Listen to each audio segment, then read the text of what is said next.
ఆయన అప్పగిస్తే తప్ప మనల్ని ముట్టగలవాడు లేడు. ఈరోజు శత్రు భయంతో భయపడుతున్నావా? నా దేవుని సెలవైతే తప్ప నిన్ను ముట్టగలిగే శత్రువు ఎవడు లేడో. నిన్ను ముట్టి ఎవడో బతకడు. ఎందుకంటే నిన్ను పిలిచినవాడు ఆయన నీకు తోడై ఉన్నాడు.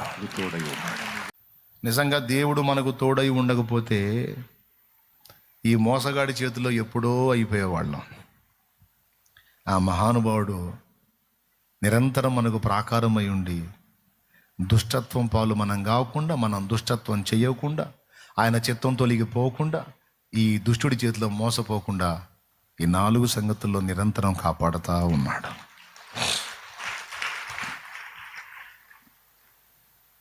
చివరికి ఈ లాబాను ఫేసు మారిపోయి యాకోబుని ఏదో దెబ్బతీయాలనే ఆలోచన కలిగి ఉన్నప్పుడు యాకోబు తన భార్యలతో మాట్లాడి, మనం బయలుదేరి వెళ్ళిపోదాం, మీ డాడీ నన్ను ఏదో చేసేటట్టున్నాడు, మీ డాడీలో అసూయ ప్రవేశించింది, వ్యసనం ప్రవేశించింది, నన్ను చూసి ఏడిచేస్తున్నాడు, ఎందుకంటే నా మంద పెరిగింది, మీ డాడీ మంద తరిగింది, ముక్కులతో ఏడుస్తున్నాడు, ఇక మనం బయలుదేరదాం లేకపోతే ఏదో ఒకటి చేస్తాడు అని భార్యలు చెప్పుకొని, పిల్లల్ని తీసుకొని, మందలను తీసుకొని బయలుదేరి జంపు యాకోబు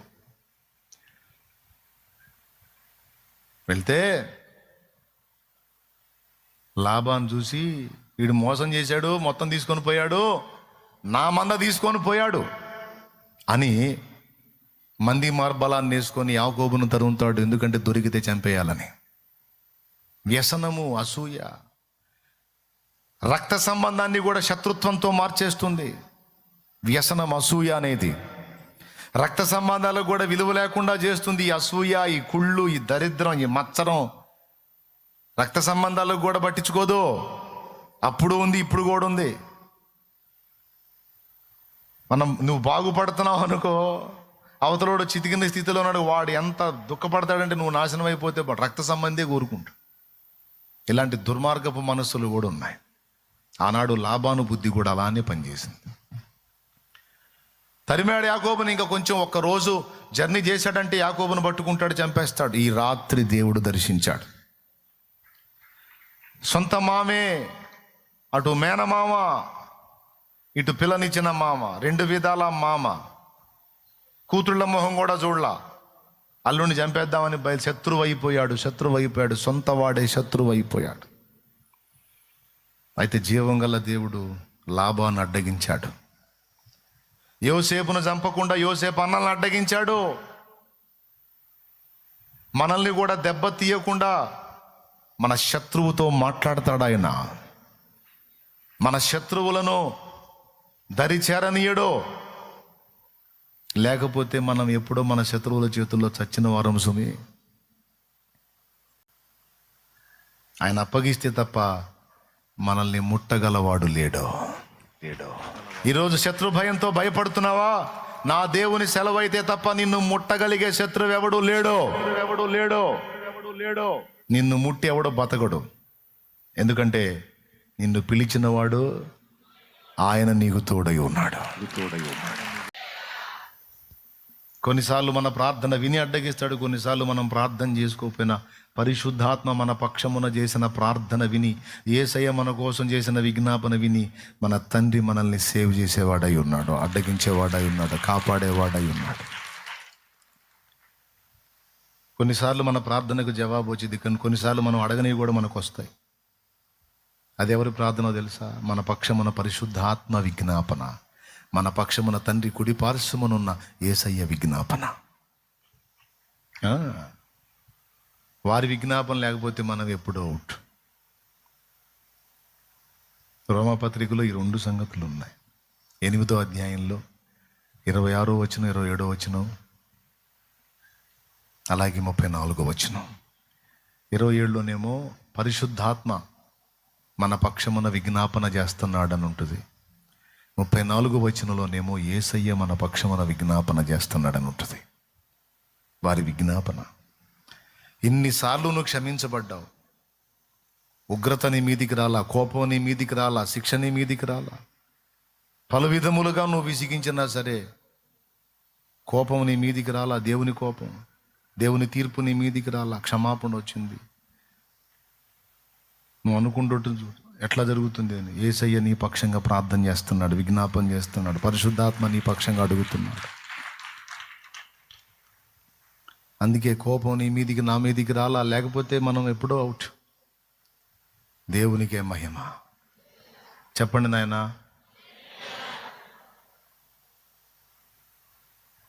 గట్టుగట్టి పట్టుబట్టి అల్లుడిని మట్టు పెట్టాలని కుట్ర చేసి రాత్రింబగళ్ళు ప్రయాణం చేసి బహు సమీపంలోకి వచ్చిన లాబానును దర్శించి అంటాడు, యాకోబు దగ్గరికి వెళ్ళి నువ్వు మంచియే కానీ చెడ్డయే కానీ పలకకూడదు. నువ్వు ఏదైనా తేడా చేసావా, కనీసం డైలాగ్ డెలివరీలో చేంజ్ వచ్చినా సరే వేస్తా నిన్ను అంటాడు. నువ్వు చస్తావు అంటాడు. ఇంక మళ్ళీ బతకటం కూడా ఉండదు. లాబాను నా దాసుడు, నా సేవకుడు, నేను ఏర్పరచుకున్న పాత్ర, యాకోబుని చంపుదామని వస్తున్నా. చంపుతావా? పోయి ముట్టురా, నువ్వు పోయి ముట్టు. మంచియే కానీ చెడ్డయే కానీ నువ్వు పలకకూడదు అంటే పోయి చంపుదామని పోయినోడు ఏమంటాడు తెలుసా? యాకోబు దగ్గర పోయి, అల్లుడు ఏంటల్లుడు ఈ పని, ఒక్క మాట నాకు చెప్తే మేళతాళాలతో వాయిద్యాలతో నిన్ను సాగనంపుదనే, దొంగ వచ్చినట్టు ఇట్లా రావటం తగునా? అంత అవసరం ఏముంది తమ్ముడు? కష్టం నీది, గొర్రెలు నీయి, మందలు నీయి, ఆస్తి నీది, అంతా నీది, నాకేమైంది? అబ్బా ఎంత కూల్గా మాట్లాడుతున్నాడు. ఒకవేళ దేవుడు దర్శించకపోతే యాకోబును పీస్ పీస్ పీస్ పీస్ చేసేవాడు. చూడండి, యాకోబు ఇంకా పూర్తిగా చేంజ్ అవ్వాలా, ఇంకా కొన్ని లోపాలు ఉన్నాయి. ఉండగానే తన దాసునిలో ఇంకా కొన్ని లోపములు కొనసాగుతుండగానే విడువని కృప వెంటాడుతుంది. చూడండి, యేసయ్య కృప శత్రువును అడ్డగిస్తుంది, ప్రాణం తీయాలనుకుంటున్న వాళ్ళని అడ్డగిస్తుంది. ఈ సంగతి అంతా యాకోబుకు తెలియదు. యాకోబుకు తెలుసా?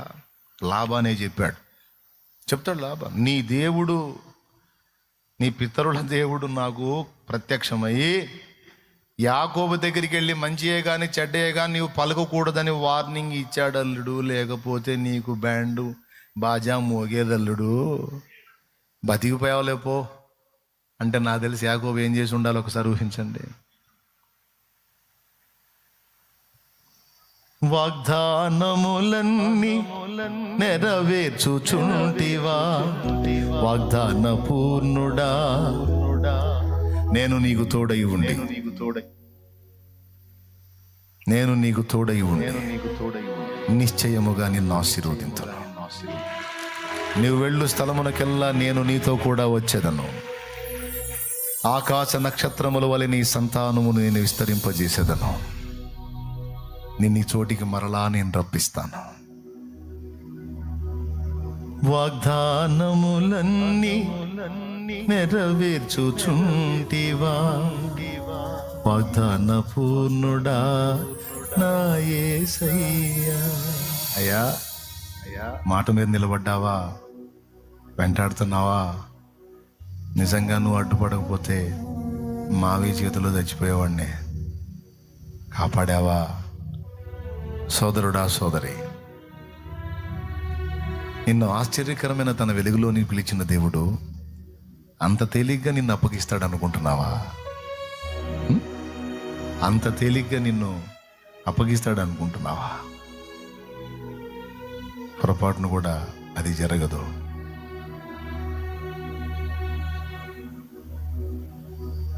చాలా విషయాల్లో ఆయన మనల్ని అడ్డగిస్తూ ఉంటాడు. ఇన్ని వస్తాయి. ఏ విషయాలు అడ్డగిస్తున్నాడు అనేది ఒక్కసారి పరిశీలించుకుంటే ఇన్ని సంగతులు వస్తాయి. కొన్నిసార్లు పోయి గుంట్లో పడబోతాం మనం, కొన్నిసారి గుంట్లో పడతాం మనం. ముందే చెప్తాడు గుంట్లో పడొద్దు పడొద్దు పడొద్దు అని. అయినా మూర్ఖంగా పోయి పడతాడు ఒక్కొక్కడు. ఏం చేస్తా? లాక్కొస్తాడు ఒడ్డుకి, స్తోత్రం తీసుకొస్తాడు బయటికి. సాధ్యమైనంత వరకు ఆ గోతికి పోకుండా అడ్డగిస్తూ ఉంటాడు. నిన్నే దర్శిస్తూ ఉంటాడు. నువ్వు ఈ ప్రయత్నం చేయబోతున్నావు, అది వద్దు. అది చేసావంటే నీ మెడకు చుట్టుకుంటుంది, తర్వాత విలవిలలాడతావు, వద్దు అని నీకు దర్శనాల రూపంలోనో లేకపోతే వ్యక్తుల ద్వారానో కొన్ని సిగ్నల్స్ ద్వారానో కొన్ని సూచనల ద్వారానో నువ్వు గుంటలో పడబోయేటప్పుడు ముందే నీకు సమాచారం ఇస్తాడు. నా దేవుడు అన్యాయస్తుడు కాదు. నువ్వు ఇరుక్కోబోయేటప్పుడు ముందే మాట్లాడతాడు ఆయన. ముందే నీకు సూచనలు ఇస్తాడు, ముందే సిగ్నల్స్ ఇస్తాడు నీకు. నువ్వు సెన్సిటివ్గా సున్నితంగా దేవుణ్ణి కలుసుకునే వ్యక్తివైతే క్లియర్గా నీతో మాట్లాడతాడు. వద్దు బిడ్డ, అది వద్దురా అంటాడు, వద్దు తల్లి అంటాడు, వద్దు నాన్న అంటాడు. ఆయన మూర్ఖంగా నువ్వు పోయి అడిగేస్తే ఇంకేం చేస్తాడు? సరే అనుభవించు. మళ్ళీ అందులో ఇరుక్కొని కొయ్యో మొయ్యో అని మొత్తుకుంటుంటే మళ్ళీ లాక్కొస్తాడు. నేను చెప్పా కదా వద్దని, క్లియర్గా నీతో మాట్లాడాను కదా, వద్దని చెప్పాను, ఎందుకు చేసుకున్నా? కొంతమంది ఏమో సున్నితంగా విషయాన్ని గ్రహించే వాళ్ళేమో అర్థం చేసుకుని తప్పించుకుంటారు. అమ్మో దేవుడు వద్దంటున్నాడు, సిగ్నల్ ఇస్తున్నాడు, నాకు దేవుడు మాట్లాడుతున్నాడు, వద్దు నేను ఈ స్టెప్ తీసుకోనని చురుకైన వాళ్ళు వెనక్కి తగ్గుతారు. కొంతమంది ఉంటారుగా మంపమాలోకాలు, ఇరుక్కుంటారు. దేవునికి స్తోత్రం, హల్లెలూయా. పర్వాలేదులే, ఇరుక్కున్న ఆమెతో అప్పచెప్పలే, బయటికి తీసుకొస్తాడు, తెస్తాడు, బయటికి తెస్తాడు. ఆయన తేకపోతే ఎవరు తెస్తారు?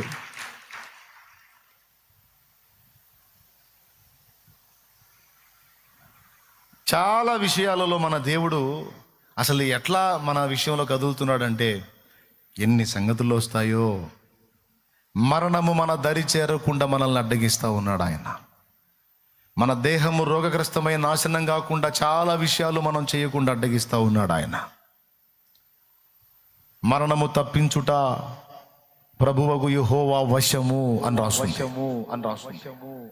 ఎన్నోసార్లు మరణం నిన్ను నన్ను దర్శించబోయింది, అడ్డుపడ్డాడు, తప్పించాడు, కాపాడాడు. బతికున్నాం, ఈరోజు బతికున్నాం అంటే ఆయన కాపాడితేనే. ఒప్పుకుంటే నిజమే అని ఒప్పుకుంటే గట్టి కోడి మయంపరచు దేవుణ్ణి.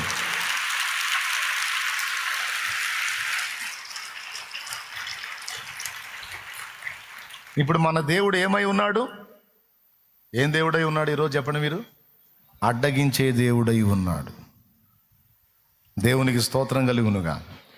ఇక నువ్వు నోట్స్ పెట్టుకొని పెన్ను తీసుకొని ఇంకా ఏ ఏ విషయాల్లో దేవుడు నన్ను అడ్డగించాడు, నా మీదకి వచ్చే వాటిని అడ్డగించాడు అని లిస్టు చేసుకుంటే ఇన్ని వస్తాయి. అవన్నీ రాసుకుంటున్నప్పుడు నీ కళ్ళల్లోంచి కన్నీళ్ళు వస్తాయి, ఏడుపు వచ్చింది. ఎందుకంటే అవన్నీ నీ కోసం దేవుడు చేసినాయి. ఇదంతా దేన్ని బట్టి చేశాడో తెలుసా? నిన్ను పిలిచాడు చూడు, ఆ పిలుపును బట్టి, నీ మీదున్న ప్రేమను బట్టి, తన కృపను బట్టి ఇవన్నీ నీకు నాకు చేసుకుంటూ వచ్చాడు ఆయన. ఇంతవరకు బాగుంది. ఇప్పుడు మనం వెంబడించిన దేవుడు, మనం ప్రేమిస్తున్న దేవుడు, మనం ఆరాధిస్తున్న దేవుడు, మనల్ని ప్రేమిస్తున్న దేవుడు ఏమై ఉన్నాడో మనం ఇప్పటిదాకా తెలుసుకున్నాం. అయితే ఇప్పుడు ఇంకొక మాట చెప్పి నేను ప్రార్థన చేస్తా.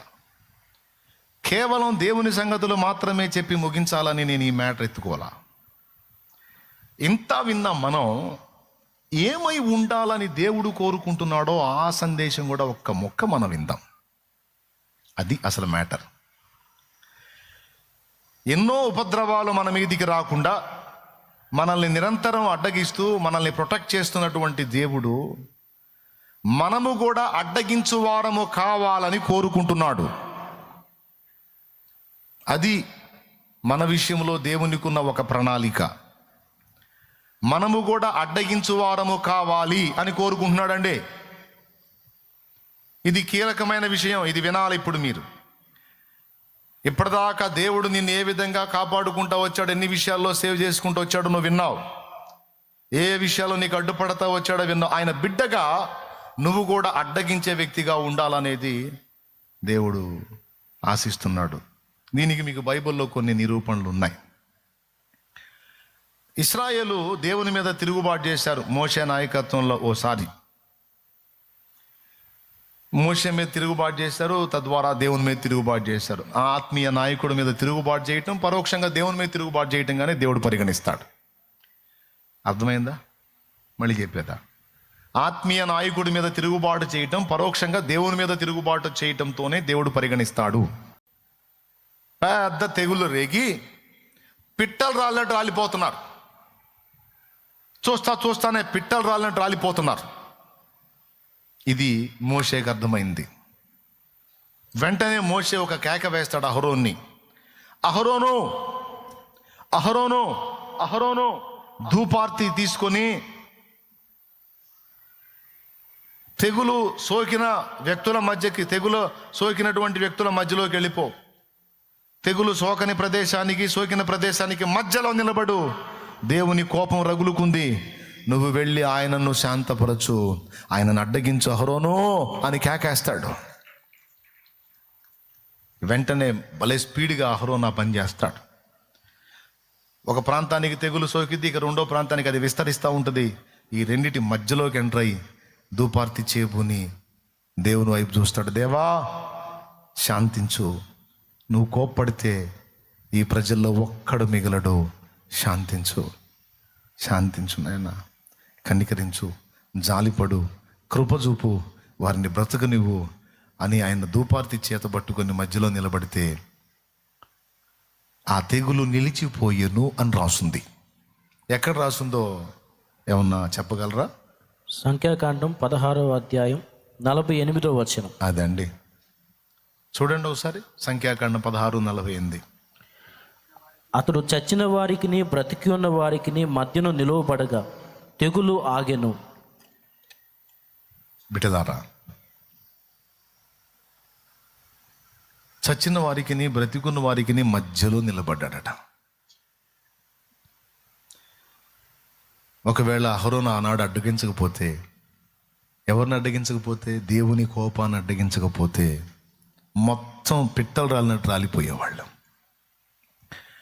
దేవుని ప్రజల మీదికి పెళ్ళున దిగుతున్న దేవుని కోపాగ్ని, ప్రచండమైన కోపాగ్ని తట్టుకోవటం ఎవడి వల్ల కాదు. ఆ కోపము దిగి రాకుండానట్లు వచ్చిన కోపమును దేవుడు ఆ కోపము నుండి మళ్ళు కొనున్నట్లు అహరోను దేవుని శాంతపరిచాడు. అహరోను చేసినటువంటి ఆ పనికి దేవుని కోపం ఆగిపోయింది, తెగులు నిలిచిపోయింది, మిగిలిన వాళ్ళంతా బతికిపోయారు. ఇక్కడ పాఠం ఏంటో తెలుసా?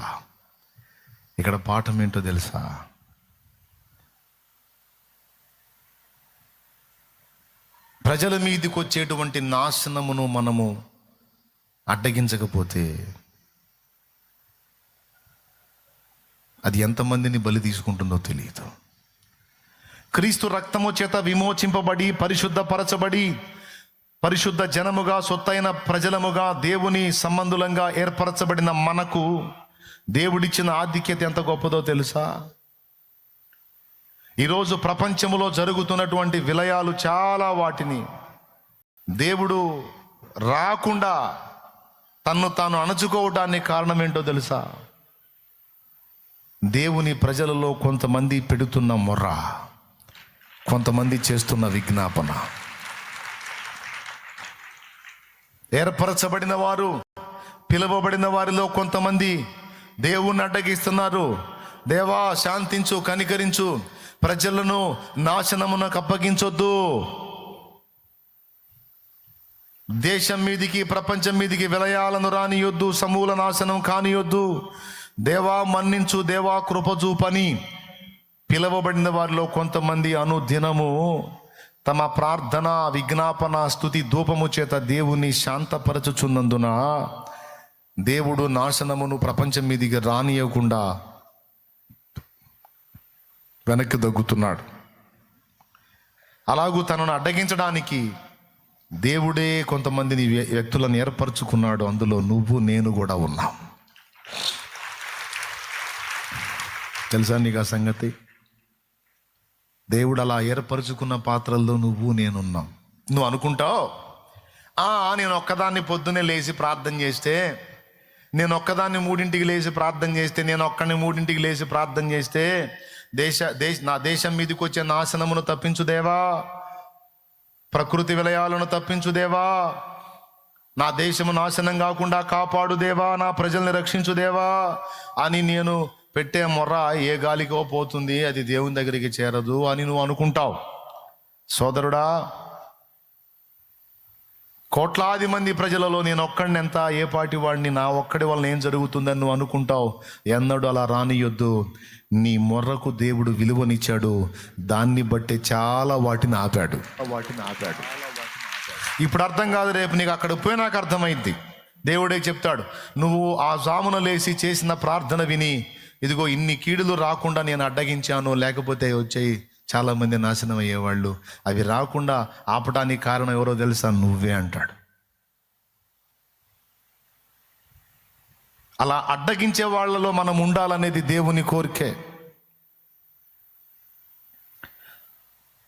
ప్రజల మీదికి నాశనం రాకుండా మనం అడ్డగించడానికి కూడా పిలువబడ్డాం.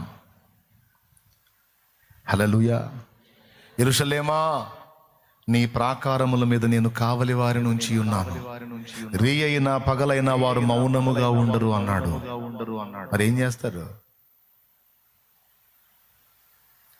నా కోపము మీ మీదికి రాకుండా, నాశనము మీకు కలగకుండా వారు అడ్డగిస్తూ ఉంటారు. నేనే ఏర్పరిచాను వాళ్ళని, అడ్డగించు వారిని. బిడ్డలారా, ఇది మొదటి సంగతి. అహరోను చేసిన పరిచర్య, ప్రధాన యాజకుడైన అహరోను రొమ్ము మీద ఇశ్రాయేలు 12 గోత్రాల పతకమును మోస్తాడు. అది ఎక్కడ కట్టుకోమన్నాడో తెలుసా? దైవజనులు గుర్తించాలి ఈ విషయాన్ని. ఇక్కడ కట్టుకోమన్నాడు 12 గోత్రాల పథకాన్ని. అంటే దాని అర్థం ఏంటో తెలుసా? ఇశ్రాయేలు 12 గోత్రాలకు చెందినటువంటి ప్రజలందరినీ నువ్వు ఇక్కడ మొయ్యాలి అహరోను, నీ గుండెల మీద మొయ్యాలి అని.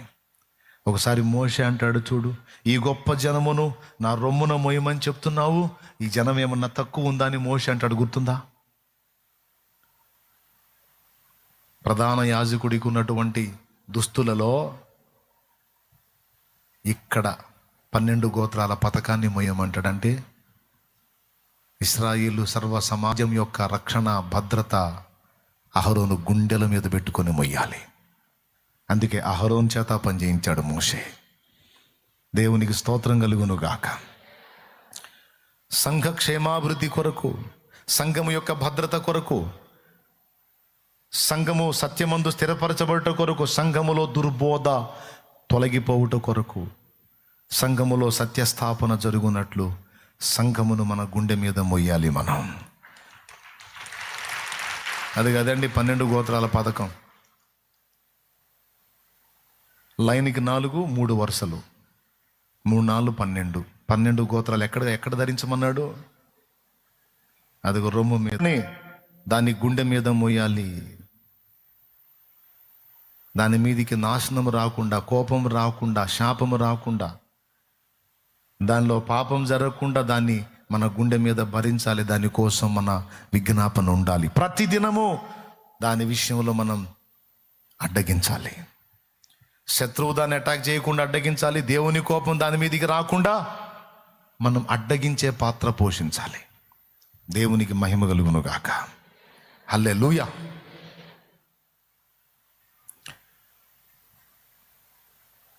ఫినెహాసు అనేవాడు ఒక పని చేస్తాడు.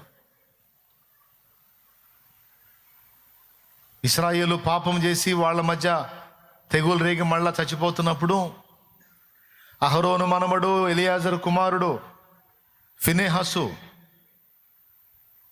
దేవుని సముఖములో అక్రమంగా ప్రవర్తిస్తున్న వారిని హతము చేసి, ప్రాయశ్చిత్తము చేసి దేవుని కోపము నుండి దేవుడు మళ్ళుకునేటట్టు చేస్తాడు.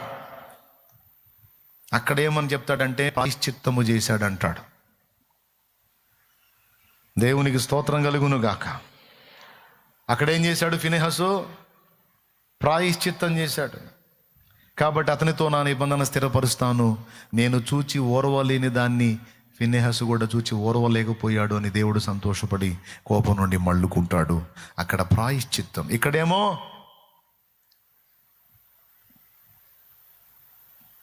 తెగులు నిలిపేశాడు, నాశనాన్ని తప్పించాడు. ఇక్కడ ధూపం వేసి, ఈ ధూపమేమో విజ్ఞాపనకు గుర్తు.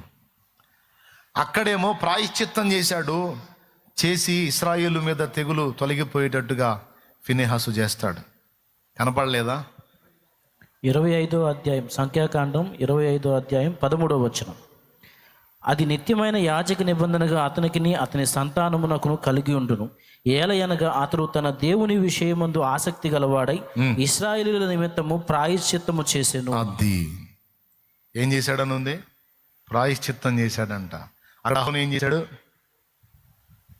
దోపాతి చేబుని దేవుని ప్రాయశ్చిత్తం చేశాడు. అలా రెండింటికి అదేమో విజ్ఞాపనకు స్తుతికి గుర్తయితే ఇదేమో ప్రాయశ్చిత్తం. మరి ఇప్పుడు మనం సంఘానికైనా సమాజానికైనా ప్రాయశ్చిత్తం ఎలా చేయగలం?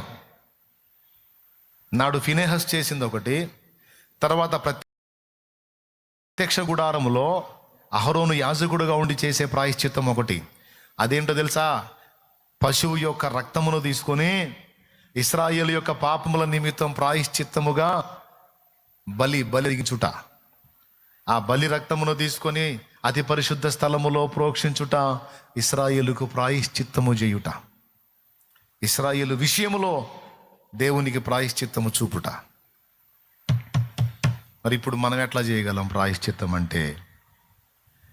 ప్రతి దినము మన మోకాళ్ళుని యేసు రక్తమును సంఘం మీదికి ప్రోక్షించుట, యేసు రక్తము సంఘమునకు ఆపాదించుట ద్వారా మనం ప్రాయశ్చిత్తం చేయగలం. ప్రభువా, సంఘము మీద నీ రక్తము ప్రోక్షించు, సంఘములో ఉన్న ఒక్కొక్క ఆత్మని నీ రక్తముతో కడుగు, నన్ను కడుగు, నా ఇంటి వారిని కడుగు, సంఘమనే నా కుటుంబాన్ని కడుగు, మమ్మల్ని అందరినీ నీ పరిశుద్ధ రక్తము కిందికి తీసుకో, నీ రక్తముతో కడుగు, పరిశుద్ధపరచు అని యేసు రక్తమును ప్రాయశ్చిత్తార్థ బలిగా ఆయన చిందించాడు గనుక ఆ రక్తము కిందికి మనం ప్రతిదినం సంఘమును ఇంటి వారిని తీసుకొని రావాలి. సీరియస్గా తీసుకుంటున్నారా, వదిలేస్తున్నారా? దేవుని బిడ్డలారా, ప్రతి దినం మనం చేయాల్సిన ప్రార్థన ఇది. స్తుతి, విజ్ఞాపన, వీటితో పాటు రక్తము కిందికి ప్రజలను తెచ్చుట. ఏమైనా అర్థమైందని నేను చెప్పింది మీకు? ప్రతిదినము నీ గడప యొద్దనే కాచుకొని కూర్చున్నాము, ప్రజలందరినీ రక్షించమని నిన్నే వేడుకున్నాము. ప్రేమ కలిగిన యేసు దైవమా, నీవే మాకు శరణం.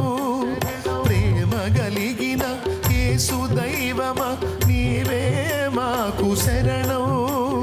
పాపుల కోసం చింది ఉన్నని రక్తమే మాకు అభయం. పాపుల కోసం చింది ఉన్నని రక్తమే మాకు అభయం. దేవా దర్శించుము, దేవా దీవించుము, దేవా దర్శించు మా దేశం, మా భారతదేశం. విజ్ఞాపనలు చేశాము ఆ దేశ ప్రజల కోసం. దేవా దర్శించు మా దేశం, మా భారతదేశం. విజ్ఞాపనలు చేశాము మా దేశ ప్రజల కోసం. హల్లెలూయా. దేవుడు కూడా వెతుకుతాడట. ప్రాయశ్చిత్తం చూపించే వాళ్ళు ఎవరు? ప్రాయశ్చిత్తం జరిగించే వాళ్ళు ఎవరు? గుర్తుపెట్టుకో, నీ ఇంటి వారి కొరకు. ఆనాడు ఇశ్రాయేల్ రక్షణ కొరకు ఇంటి వారి కొరకు పస్కా పశువు వధింపబడినట్లు, దాని రక్తం ఇంటి వారి రక్షణకు కారణమైనట్లు, సంఘం అనే ఇల్లు, వ్యక్తిగతంగా అనే ఇల్లు రెండు క్షేమం పొందినట్లు ప్రతి దినము యేసు రక్తము కిందికి సంఘాన్ని దేవాలి, కుటుంబాన్ని దేవాలి, నిన్ను నువ్వు తెచ్చుకోవాలి. ఏమర్థమైందో ఒక్క మొక్క చెప్పండి. ఇప్పుడు నేను చెప్పింది, ప్రతి ఉదయం మోకాళ్ళుని యేసు రక్తం కిందికి ఎవరిని తేవాలి? సంఘము అనే ఇంటిని, వ్యక్తిగతంగా నీ ఇంటిని, ఆఖరికి నిన్ను కూడా ఖచ్చితంగా నువ్వు తెచ్చుకోవాలి. ఎందుకంటే యేసు రక్తము మనకు భద్రతా వలయం. అర్థమైందా? నీ రక్తముని పాడంలే, ప్రాకారము చేసి కాపాడుకుంటివి నన్నింతకాలం. ఆశ్రయమే నీ రక్తమే నా జీవిత ఆధారమే. అదే దాని అర్థం. ఈ విధంగా మనం చేయటం ద్వారా ఇంటి మీదకి, సంఘం మీదకి, మన మీదకి వచ్చే చాలా ఉపద్రవాల నుంచి తప్పించబడతాం. విజ్ఞాపన, స్తుతి, ధూపం. కొంతమంది ప్రార్థన అనగానే ఏకంగా ప్రార్థన మాత్రమే చేసి సర్దుకుంటారు. ప్రార్థన గంప నిండిద్ది, స్తుతుల గంప నిండదు. స్తుతి ధూపం ఉండాలి. స్తుతి ధూపం, స్తుతే. స్తుతి ఆరాధన. ఒక పాట పాడుకోవటమో, స్తోత్రాలు చెప్పుకోవటమో, స్తుతించటమో, కాసేపు నాయన చేసిన మేళ్ళన్నిటిని బట్టి స్తుతించటం, కీర్తించడం, మయంపరచడం అనేవి చేయాలి. తృప్తిగా దేవుణ్ణి స్తుతించుకున్న తర్వాత అప్పుడు విజ్ఞాపన మొదలుపెట్టు. మొదట దోషములను ఒప్పుకొనుట, రెండవది స్తుతించుట, దేవుడు చేసిన ఉపకారములన్నిటిని బట్టి కృతజ్ఞతాస్తుతులు చెల్లించుట, మూడవది సంఘం కొరకు, నాలుగవది దేశం కొరకు, ఐదవది నశించిపోతున్న ఆత్మల కొరకు, ఆరవది నీ వ్యక్తిగత కుటుంబం కొరకు, ఏడవది పరిశుద్ధాత్మ అభిషేకం కొరకు, ఆత్మ నడిపింపు కొరకు, శత్రువు మీద జయం కొరకు నువ్వు ప్రార్థన. ఇది 7 అంశాలు దేవుడు నాకు నేర్పిన ప్రార్థన. దేవుని సముఖంలో నేను సిద్ధపరచుకున్న ప్రార్థన. అర్థమైందా? ఇది రెగ్యులర్గా నేను మీ చేత చేపిస్తూ ఉంటాను. అందులో మొదటిది ఒప్పుకోలైతే, రెండవది స్తుతి. స్తుతుల గంప ఎంతమంది నింపుతారు? దూతల గంపలు తీసుకొని వస్తే ప్రార్థనల గంప సమృద్ధిగా నిండిద్ది, కానీ స్తుతుల గంప నిండదు. పాపం స్తుతి గంప తెచ్చిన దూత ఒట్టిగా పోవటమే. ఏమిటయా నీ పాత్రలో స్తుతులు లేవు అంటే వాళ్ళు అంతే చెల్లించారు తండ్రి. నిజంగా జరిగిద్దా? మన ప్రార్థనలో స్తుతులు దూతలు తీసుకొని వెళ్తారా? బైబిల్లో చూపిస్తారండి. చూడు, ప్రకటన గ్రంథం 8వ అధ్యాయం తీసుకో, మొదటి వచనం నుంచి చదువు. ఆయన 7వ ముద్రను విప్పినప్పుడు పరలోకమందు ఇంచుమించు అరగంట సేపు నిశ్శబ్దముగా ఉండెను. అంతటి నేను దేవుని ఎదుట నిలుచు 7 దూతలను చూచి తిని. ఆ తర్వాత 7 బూరలు వాళ్ళకి ఇవ్వబడతాయి. ఎన్ని వద్దులే గానీ, మరియు సువర్ణ అయ్యా 3వ వచనం నుంచి చదువు నానా. మరియు సువర్ణ ధూపాతి చేత పట్టుకుని ఉన్న వేరొక దూపం పైన పరిశుద్ధులందరి ప్రార్థనలతో కలుపుటకై అతనికి బహు ధూపద్రవ్యములు ఇవ్వబడిన. పరిశుద్ధులందరి ప్రార్థనలతో అందులో నువ్వు ఉన్నావా లేవా? యేసు రక్తం చేత విమోచింపబడి పరిశుద్ధురాలు అయ్యావా లేదా? అప్పుడు నీ ప్రార్థన కూడా అక్కడికి వెళ్ళిందా లేదా? దూత ఏం చేస్తున్నాడో చూడు. అప్పుడు ఆ ధూపద్రవ్యముల పొగ పరిశుద్ధుల ప్రార్థనలతో కలిసి దూత చేతిలో నుండి పైకి లేచి దేవుని సన్నిధిని చేరెను. అద్దుగో ప్రార్థన ఎవరి చేతిలో నుండి దేవుని సన్నిధికి సరిపోయిద్దా? ఈ నిరూపణ ఎవరి చేతిలో నుంచి వెళ్తుంది? దూత చేతిలో నుండి వెళుతుంది. అప్పుడు మన ప్రార్థనలు తీసుకెళ్ళడానికి ఎవరు వస్తారు? ఉందా? మీకు దండం పెడ చెప్పండి.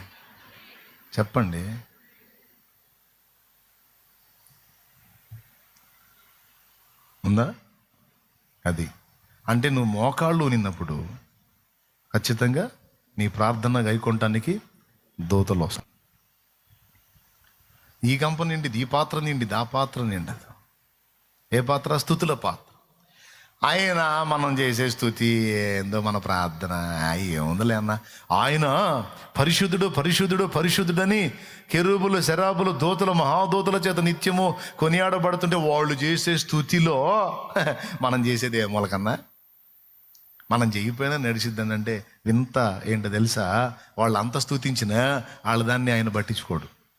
వాళ్ళు చేస్తున్నారు, అది వింటాడు, అది వేరే సంగతే. కానీ ఈ భూమి మీద నుండి నువ్వు నేను మనం చెల్లించే స్తుతిని దేవుడు ఇంకా విలువైందిగా పరిగణిస్తాడు. ఎందుకు చెప్పు? ఎందుకు అక్కడున్న స్తుతికి తక్కువ విలువ, ఇక్కడున్న స్తుతికి ఎక్కువ విలువ? చెప్పు నువ్వు. అక్కడేమో అనుకూల స్థలం, అక్కడ ఉందంతా దేవుని ప్రపంచం, దేవుని ప్రజలు, అంతా దేవుని వ్యవహారం, అంతా అక్కడ దేవుని దూతలు, అంతా ఆయన మహిమ, అక్కడ ఆయన స్తుతే. కానీ ఈ లోకం దుష్టుని అందున్నది. ఇక్కడ వేరే ప్రభుత్వం నడుస్తుంది, సాతాను. ఆ ప్రభుత్వంలో ఉన్నటువంటి మనుషులు దేవుని ఆరాధించడం చిన్న విషయం కాదు. ప్రతికూలత ఎక్కువ, ఆకర్షణలు ఎక్కువ, పాపం ఎక్కువ, ఐహిక వాంఛలు ఎక్కువ. ఇలాంటి ప్రతికూల ప్రపంచములో నుండి సాతానుకు మహిమ రాకుండా ఇక్కడ నుండి ఏది వాడి రాజ్యములో నుండి దేవునికి మహిమ వెళుతుందంటే ఆ మహిమ చెల్లించే బిడ్డ ఎన్నిటిని తట్టుకొని ఎన్నిటిని దాటుకొని చెల్లిస్తున్నాడో దేవుడికి తెలుసు.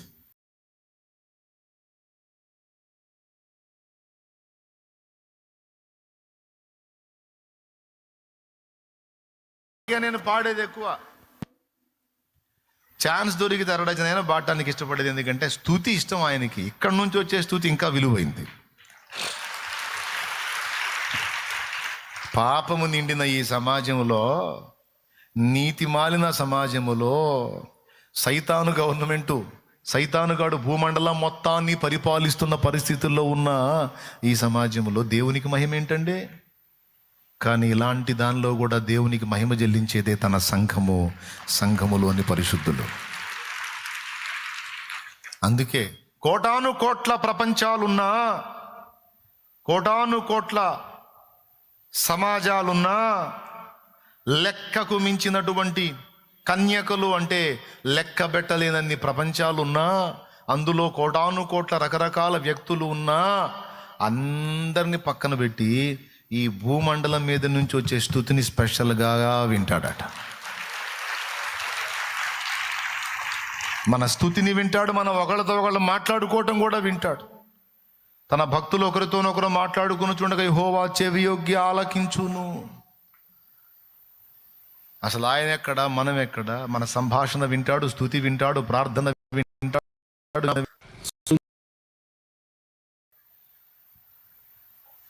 అందుకే సమయమందును అసమయమందును దేవ సంస్తుతి, శ్రీమంతుడగు యెహోవా సంస్తుతి. ఎప్పుడు స్తోత్రాలు చెప్తా ఉండు. హల్లెలూయా, స్తోత్రం తండ్రి, నీకు వందనాలు అనుకుంటా ఉండు. ఎంత బాగుంటుందో. కానీ నీ వల్ల కాదు. ఏడాడ చెత్తంతా వాగబుద్ధి అయింది, కానీ స్తుతి మాత్రం మనకు చెల్లించ బుద్ధి కాదు. పనికి మళ్ళీ మాటలు చెప్పి వాగుతానే ఉంటాం. స్తుతి ఉండదు. ప్రార్థనకు ఉపక్రమించినప్పుడు స్తుతించటం అనేది గుర్తుపెట్టుకోండి. దానికి కూడా టైం తీసుకోండి. యాంత్రికంగా స్తుతి స్తోత్రం అనకండి. నువ్వు ఎందుకు స్తుతిస్తున్నావో చెప్పు. దేవా, నాకు చేసిన ఉపకారములన్నిటి కొరకు నీకు స్తోత్రం అని ఎన్ని కార్యాలు నీ ఎడల చేశాడో అవకాశం ఉన్నంత వరకు స్తుతి స్తోత్రం చెప్పు. అండ్ ఏదన్నా కార్యాలను గుర్తు చేసుకుంటా చెప్పు, అర్థవంతంగా ఉంటుంది. అంతేగాని టేప్ రికార్డ్ ఆన్ చేసినట్టు, సీడీ పెట్టినట్టు, మెమరీ కార్డులో హల్లెలూయా అని వచ్చినట్టు యాంత్రికంగా చేయవకు. చండాలంగా ఉంటుంది. హార్ట్ఫుల్గా, హృదయపూర్వకంగా నాకు ఆహారం ఇచ్చావు. ఎంతోమంది ఆహారం లేక అల్లాడుతుంటే నాకు నీ పిడికిలి విప్పి నాకు, నా బిడ్డలకి, నా ఇంటి వారికి అంత అన్నం పెట్టావు, స్తోత్రమయ్యా. వస్త్రం ఇచ్చావు, స్తోత్రమయ్యా. ఆరోగ్యం ఇచ్చావు, స్తోత్రమయ్యా. ఆయుష్నిచ్చావు, స్తోత్రమయ్యా. రక్షణ కోసం ప్రాణమే పెట్టావు, స్తోత్రమయ్యా. ఫలానా విజ్ఞాపన విని జవాబిచ్చావు, స్తోత్రమయ్యా. నా ప్రార్థనలు ఎన్ని విని జవాబిచ్చావో, స్తోత్రమయ్యా అని స్తుతిస్తూ మహింపరచు. వెళ్ళిద్ది. స్తుతుల గంప నిండాలి, స్తుతుల పాత్ర నిండాలి. ఓకే, అయిపోయింది. మనం అడ్డగించు వారము కావాలి. మన సాటి సహోదరుల మీదకి వచ్చేటువంటి శాపమును మనం అడ్డగించే వారమై ఉండాలి. అడ్డగించాలి. దేవునికి స్తోత్రం కలుగునుగా. కూర్చోమా, అయిపోయినాక చెప్తూ కానీ.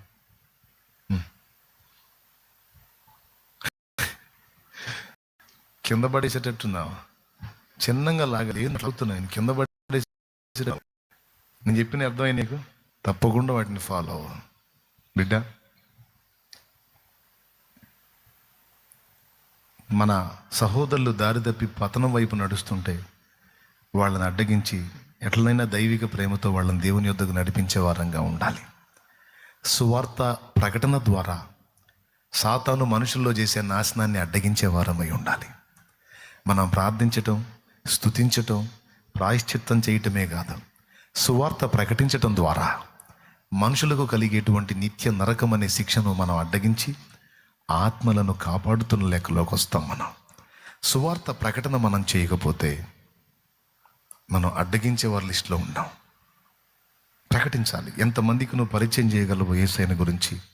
నువ్వు పనిచేసే స్థలంలో, నువ్వు వ్యాపారం చేసే స్థలంలో, చదువుకునే స్థలంలో నీకు పాసిబిలిటీ ఉన్నంత వరకు ఇతరులకు నువ్వు ప్రకటిస్తూ ఉంటే, ఇతరులకు నువ్వు యేసయ్యను పరిచయం చేస్తూ ఉంటే నాశనం కాకుండా వాళ్ళ జీవితాలను అడ్డగించిన దానివి అవుతావు, అడ్డగించినోడివి అవుతావు. ఏమన్నా అర్థమైందని నేను చెప్పింది? ఇతరులకు క్రీస్తును పరిచయం చేయటం ద్వారా ఆత్మహత్యలను అడ్డగించిన దానివి అవుతావు. ఇతరులకు క్రీస్తును పరిచయం చేయటం ద్వారా కుటుంబాలు నాశనం కాకుండా, ఎందుకంటే ఒక్కడు వ్యసనపరుడు అయి ఉంటే కుటుంబం మొత్తం నాశనం, ఒక్క తాగుబోతుంటే ఇల్లు మొత్తం రోడ్డు పాలైతే, నీ సువార్త వలన ఒక తాగుబోతు మారితే ఆ ఇంటి మొత్తాన్ని నాశనం కాకుండా అడ్డగించిన దానివి నువ్వే. నువ్వు పరిచయం చేసే దేవుని మాటలు, దేవుని ప్రేమ, యేసు నిన్ను ప్రేమిస్తున్నాడు తల్లి, ఆయన నీ కోసం ప్రాణం పెట్టాడు అని నువ్వు ప్రకటించే దేవుని మాట ఒక మనిషి బతకడానికి ఆధారమైంది. ఒక ఆత్మహత్య ఆగిపోవచ్చు, ఒక ఆత్మహత్య ఆగిపోవచ్చు. దేవుని కృప చూడండి. ఇక్కడ ఉండి నేను ప్రకటించినవి చిన్న చిన్న పీసెస్గా చేసి మెసేజ్లు, షార్ట్ మెసేజ్గా పెట్టినాయి, ఎంతోమందికి వెళ్ళినాయి. ఎంతోమంది ఆత్మహత్యల నుంచి కాపాడబడ్డామన్నా అని ఫోన్లు చేసేవాళ్ళు, మెసేజ్లు పెట్టేవాళ్ళు, వచ్చి కలిసి చెప్పినోళ్ళు. దేవుడు నిన్ను ప్రేమిస్తున్నాడమ్మా, నీకోసం చనిపోయిన వాడు ఉండగా నువ్వు చావాల్సిన అవసరం లేదని పరిచయం చేసిన వాక్కు ఒక వ్యక్తి చావకుండా అడ్డుపడిందంటే, మరి నువ్వు నోరు తెరిచి ఇతరులతో మాట్లాడితే, యేసయ్య వాక్కు నలుగురికి అందిస్తే ఎన్ని ప్రాణాలు కాపాడబడతాయి ఒక్కసారి ఆలోచించు. ఏమంటావు? నిజమా కాదా? నువ్వు ప్రార్థించుట ద్వారా, స్తుతించుట ద్వారా, ప్రాయశ్చిత్తం చేయటం ద్వారా, సువార్త ప్రకటించుట ద్వారా, నీ సహవాసం ద్వారా కొంతమంది ఆత్మీయతలో పతనం కాకుండా నీ స్నేహం ద్వారా కాపాడతావు. సోదరి, మరో సోదరుని నువ్వు అలా బలపరచగలవు. సోదరుడా, మరో సోదరుణ్ణి నీ స్నేహం ద్వారా వానికి ఆత్మీయత నేర్పగలుగుతావు, భక్తి నేర్పగలుగుతావు, ప్రార్థన నేర్పగలుగుతావు, పతనమయ్యేవాడిని బలపరచగలుగుతావు. ఈ విధంగా అడ్డగించే లిస్టులో మనం ఉండాలి. మన దేవుడు అడ్డగించే దేవుడు, మనం కూడా అడ్డగించే వారం కావాలి. అలాంటి మనసు, అలాంటి భారం మనందరికీ నా తండ్రి దయచేయును గాక. ఆమేన్. దేవుడు ఏ సంగతుల్లో అడ్డగించాడో కొన్ని చెప్పాను. మనం ఏ విషయాల్లో ప్రజలను అడ్డగించాలో, ఏం చేసి అడ్డగించగలమో చెప్పాను. తర్వాత ఇక నిర్ణయం మీదే. నిజంగా నీకు మ్యాటర్ అర్థమైతే మోకాళ్ళేసి, దేవా నన్ను అలా తయారు చేయమని ప్రార్థించు. రా, లైవ్లో జూమ్లో కనపడుతున్న వాళ్ళు కూడా మోకాళ్ళు వేయండి. అవకాశం ఉన్న వాళ్ళందరూ కూడా మోకాళ్ళు వేయండి. ప్రార్థనలో ఉండండి బిడ్డ.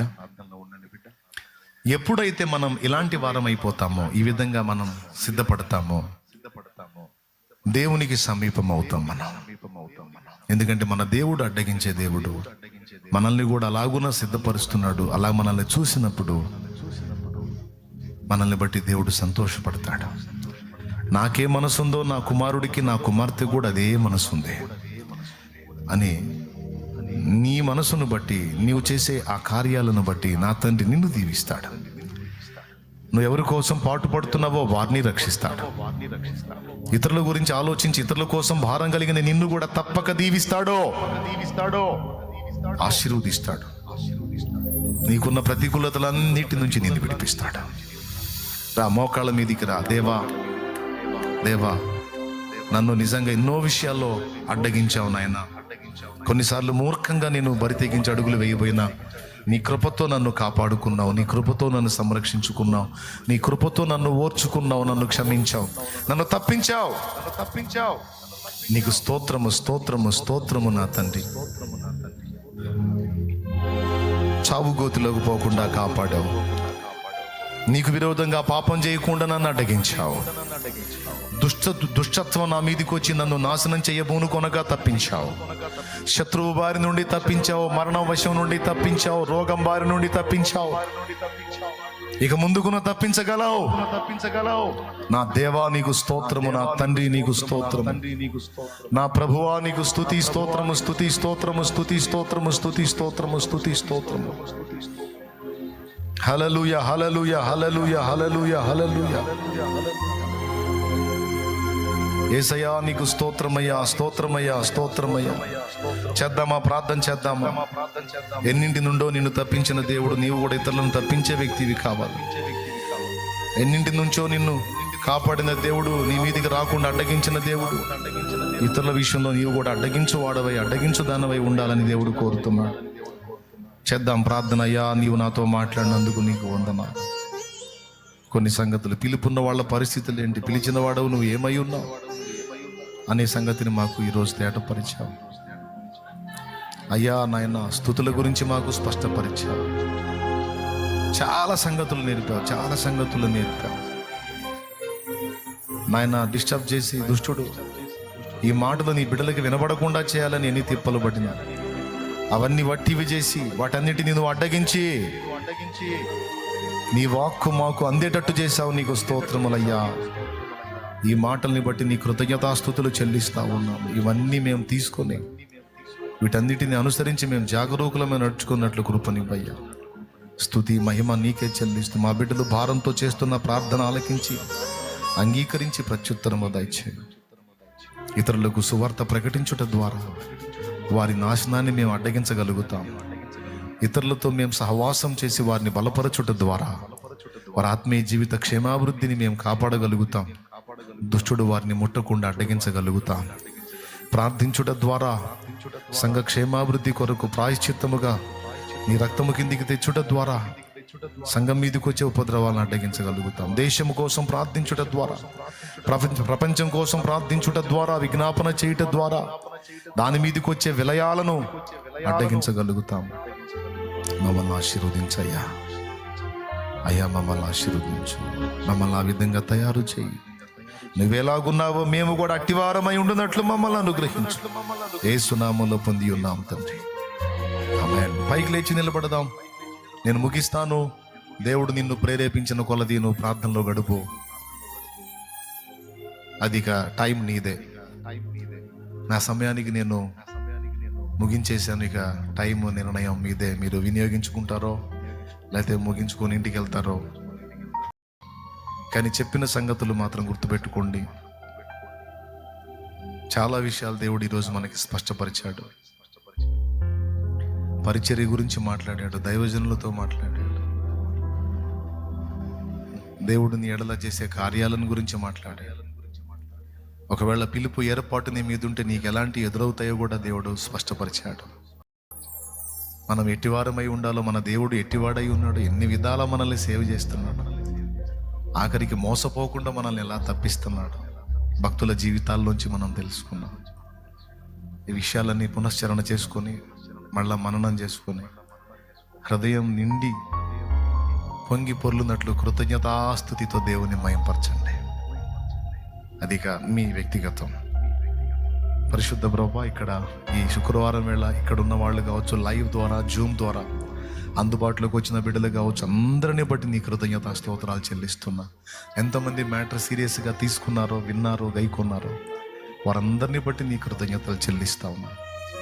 బిడ్డలందరినీ దీవించి వారికి ఆరోగ్యాలు ఇవ్వండి, ఆయుష్నివ్వండి. వారున్న శ్రమ నుంచి వారిని విడి, అహరోను వలె, మోషే వలె, ఫినెహసు వలె దేవుని కోపమును సిలువ మీదికి నువ్వెక్కి నాయనా తండ్రి కోపాన్ని అడ్డగించావు ప్రభువా. అది నీ మీదికి తీసుకొని మమ్మల్ని రక్షించావు ప్రభువా. అయ్యా యేసయ్యా, నీవు అడ్డగించే దేవుడు అయి ఉన్నావు నాయన. మేము కూడా అట్టివారమై ఉండునట్లుగా నీవు సహాయము చేయండి. మా బిడ్డల మీదకి వచ్చే సమస్త శ్రమ, శోధన, వేదనంతా అడ్డగించి, పాపమును కూడా అడ్డగించి నీ కృపా కాపుదల్లో మా బ్రతుకులు కొనసాగింప చేయమని ఇక్కడున్న చిన్నలు, పెద్దలు, వృద్ధులు, స్త్రీలు, పురుషులు, యవ్వనులు బిడ్డలందరినీ బట్టి నీ కృతజ్ఞతలు చెల్లిస్తూ వారున్న ఆర్థిక ఇబ్బందులు, అప్పుల బాధలు, కుటుంబ సమస్యలు తొలగించి సమాధానము దయచే. ఎడబాట్లను తొలగించు. కొడ్రాండ్ర గర్భములు ముట్టి స్వస్థపరిచి శ్రేష్టమైనటువంటి గర్భఫలాలు దయచేయి నా ప్రభువా. అవివాహితులకు వివాహాలు జరిగినట్లు కృపనీయండి. ఆత్మీయ బలాభివృద్ధి దయచేయండి. ఆత్మీయ జీవితంలో బలహీనపడుతూ నీకు విరోధంగా బలహీనపడుతున్నటువంటి పరిస్థితులు ఎవరున్నారో వారి పాపము నుండి వారు మళ్ళుకొని పరిశుద్ధుడా నీ తట్టు మళ్ళుకొని నీ కొరకు నిలిచి మంచి ఫలము ఫలించేటువంటి పరిశుద్ధ పాత్రలై ఉండినట్లు సహాయం వచ్చాయి. ఎన్నో విషయాల్లో నన్ను అడ్డగించిన తండ్రి, బిడ్డలందరినీ కూడా మీరే అడ్డగించి కాపాడు అయ్యా. వారున్న శ్రమ అంతటి నుంచి వారిని విడిపించి కృపాక్షేమం కలిగించము.